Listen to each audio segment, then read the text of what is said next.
네, 여러분 안녕하십니까.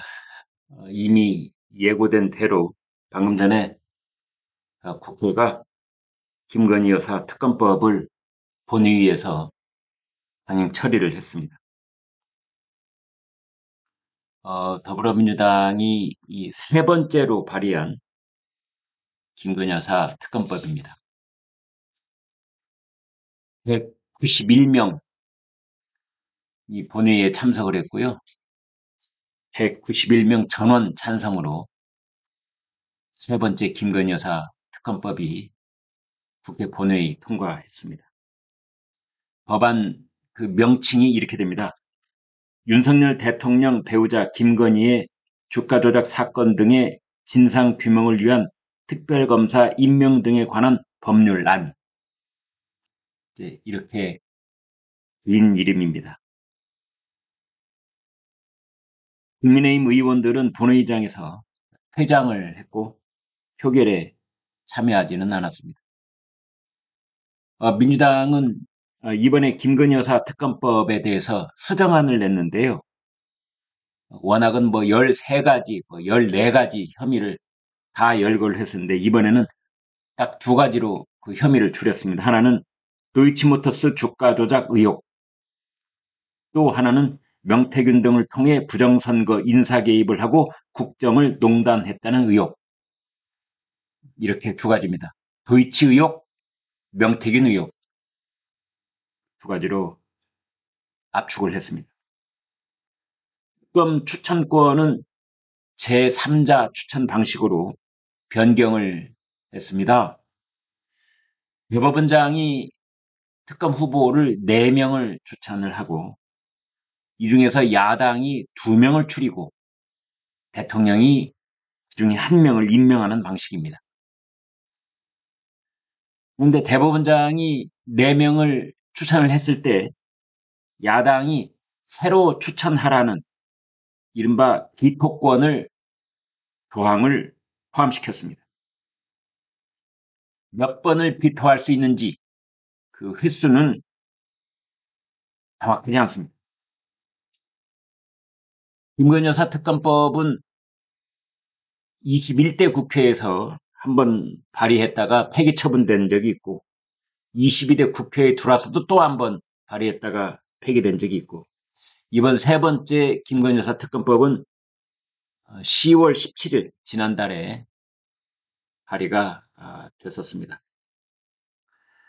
윤석열 대통령은 이제 오늘부터 페루, 브라질, 에이펙 정상회의, G20 정상회의 참석자 출국을 해서 이달 말쯤 돌아오는데요. 아마 대통령은 순방 중에도 거부권을 전자결제로 거부권을 행사할 수가 있다 이렇게 보면 되겠습니다. 그래서 다시 한번 김건희 여사 특검법은 세 번째로 재표결에 붙여지고 그리고 지금 한동훈 대표를 비롯한 국민의힘 지도부 추경 원내대표를 포함해서 말이죠. 전부 다 지금 단일 대오로 이 특검법도 거부를 하고 부결을 시킨다. 이렇게 되고 뜻을 모으고 있습니다. 그래서 세 번째 김건희 여사 특검법 또한 폐기 처분될 가능성이 높다. 이렇게 보는데 아무튼 이번이 마지막이다. 이런 생각은 듭니다. 이번이 마지막이다. 저희 독자들께서 이런 말씀을 주셨더라고요. 참 징글징글하다. 그렇습니다. 참 징글징글하다. 그 말밖에는 더 할 말이 없습니다. 또 어떤 분은 고마해라.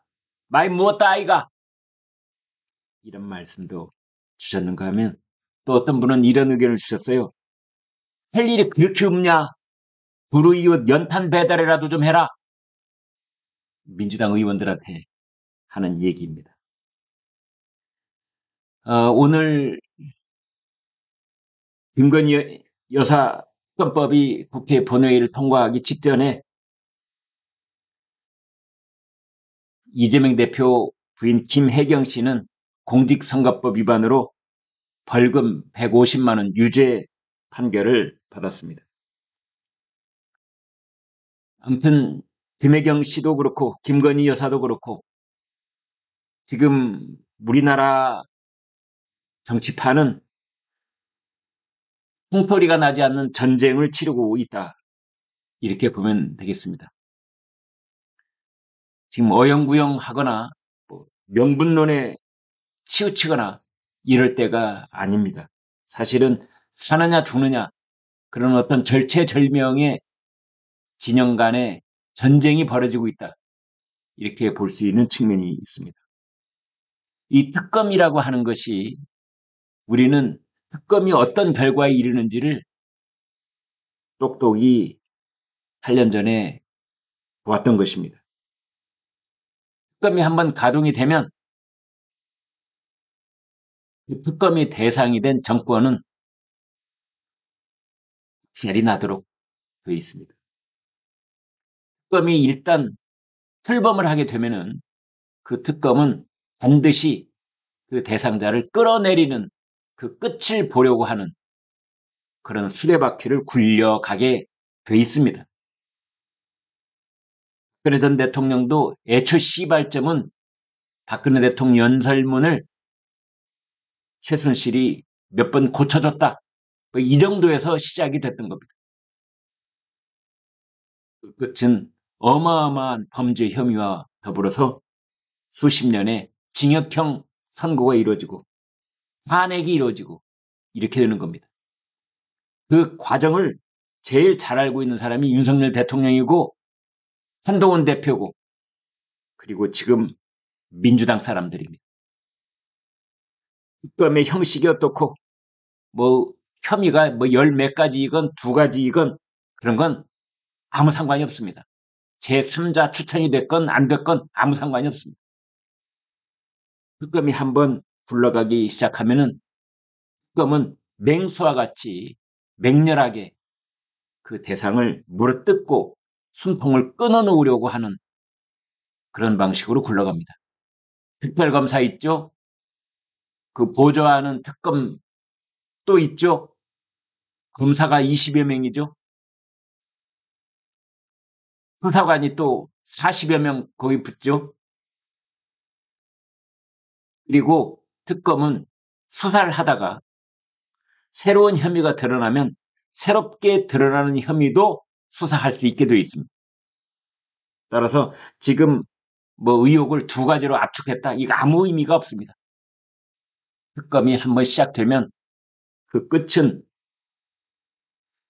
전쟁이 휩쓸고 간 그런 뒤끝이라 다름없게 되는 그 정권을 황폐화시키는 그런 지경으로 이르게 되는 겁니다.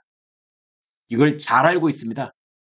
따라서 이 특검을 한번 발동시키게 되는 순간, 김건희 여사 특검을 발동시키게 되는 순간, 최상병 특검도 마찬가지입니다. 그 특검을 발동시키게 되는 순간 윤석열 정권은 병각에 달게 된다. 이런 측면이 있는 겁니다. 아무튼 민주당이 이번 특검 거부권과 재표결에서의 부결 폐기 처분 그것이 마지막이기를 바랍니다. 왜 마지막일 수밖에 없느냐? 이것은 내일 있을 이재명 대표의 공직선거법 위반 1심 선고 그리고 11월 25일에 있을 위증교사 혐의에 대한 1심 선고에 의해서 벌금 100만 원 이상, 금고형 이상 이렇게 당선 무효형과 피선거권 박탈형이 내려지는 순간 민주당이 이재명 방탄을 위해서 그렇게 기를 쓰고 발의를 했던 이러저러한 특검법도 그 동력을 상실하게 될 가능성이 높기 때문입니다. 네, 여러분 고맙습니다.